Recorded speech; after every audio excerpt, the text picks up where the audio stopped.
Hey, good morning, people. We come today to the end of our series in the Beatitudes. It's been an interesting journey. I never thought it would take 50 plus devotionals to get through it, but I want to wind it up today. We've been talking about the last aspect of the Beatitudes is blessed are those who are persecuted for righteousness' sake. But I want to just close by saying this. You know, anticipation is one thing, and knowing that it's going to happen is another thing. And just being prepared for that which we know is going to happen. Persecution is not something that happens all the time, but it will happen at some stage. So the knowledge that we know we're going to suffer some form of persecution in some shape or form is totally normal, and I guess to be expected to a certain extent. The degree of persecution is all that seems to change. Some of us get away lightly. Others, however, will lose their lives for the sake of persecution. And you will find yourself somewhere between these two extremes. But to know it is interesting. If I read to you again the passage, it says in Matthew 5, blessed are those who are persecuted because of righteousness, for theirs is the kingdom of heaven. The very next verse says, blessed are you when people insult you, persecute you falsely, say all kinds of evil against you because of me. Rejoice and be glad, because great is your reward in heaven. For in the same way they persecuted the prophets who were before you. It's interesting that in verse 10 it says, blessed are those who are persecuted for righteousness' sake. We've spoken a lot about them, haven't we? The heroes of the faith. But then the next verse it says, blessed are you when people persecute you.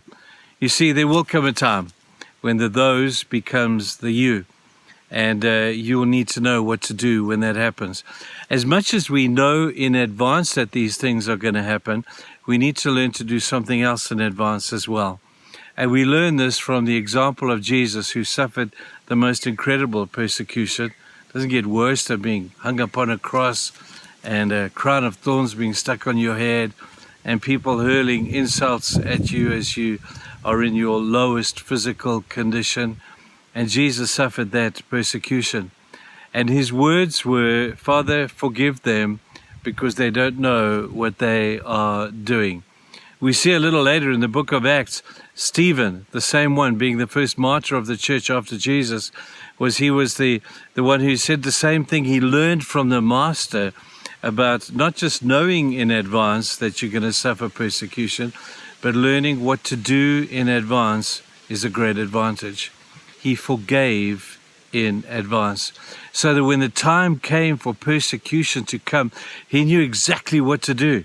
He didn't have to wait and say, man, I'm being persecuted. What do I do now? He prepared himself in advance by knowing when I suffer persecution, I know exactly how to handle it. I will rejoice and I will forgive in advance. Don't wait for it to happen to give forgiveness to your persecutors. Do it in advance so that when you are persecuted, which the Bible says you will, it's those and then it's you will know exactly what to do. So stick this in your mind, that when persecution comes, be it small, be it medium, be it large, I know exactly what to do. I will rejoice and be exceeding glad. I will rejoice in the fact that I stand in good company with the prophets and with Jesus and others who have been persecuted, and I will pray in advance for forgiveness for them. You see, that is what sets us apart from every other faith. Every other aspect of persecution, people go with a curse on their lips, and I have seen that, who curse God on their dying deathbed. And yet I've seen others who say, well, I'll forgive because Jesus forgave, and he tells us to stack this up in our minds so we know exactly what to do when it happens. I hope you've got that. Think about forgiveness. So when it does happen, those people are forgiven before they even do what they're going to do. Those people are forgiven before they say what they're going to say. Forgive people in advance, because that's exactly what Jesus would want for you to do. You know more like Jesus than this. When you can forgive people who have wronged you, people who insult you for righteousness' sake, and you do it in advance. We walk in forgiveness. We don't wait for something to happen and then forgive. We walk with an attitude of forgiveness before it even happens, if it happens at all. Go and have a good day. I want to start a new theme. Next week I'm excited. We're going to go back to the age-old theme of what grace is all about.